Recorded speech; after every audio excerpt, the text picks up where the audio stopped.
Zan je na amshi kwantatin wannan yarinya ne. Kai ka san wace ce ita? Yar gidan wace ce ita?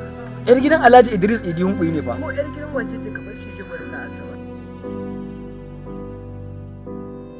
Na gani ina so soyayyar kita ina so a jini na nan gani bari nan ba wanda zai iya raba ni da abar so.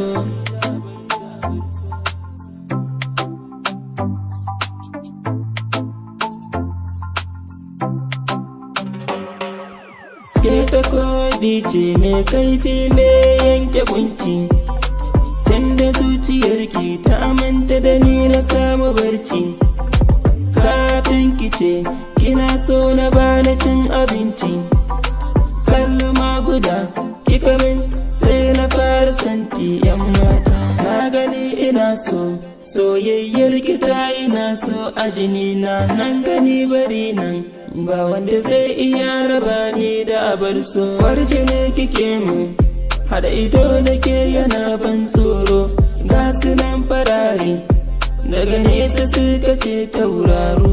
Fannin so abun awal ke na samu horo, shi ya kwatanta ya nuna min hanya mai daɗi. Na gani ina so soyayyar kita ina so a jini na nan gani bari nan ba wanda zai iya raba ni da abar so. Zai iya kome don kore bakin cikinki, zan tarere ki don samun farin cikinki.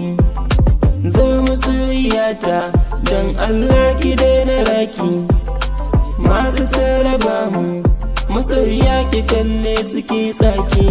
Na gani ina so soyayyar kita ina so a jini na nan gani bari nan ba wanda zai iya raba ni da abar so. Zaga jimari hadarin so yana malala, shi yasa nake so aure na da ke a kulla.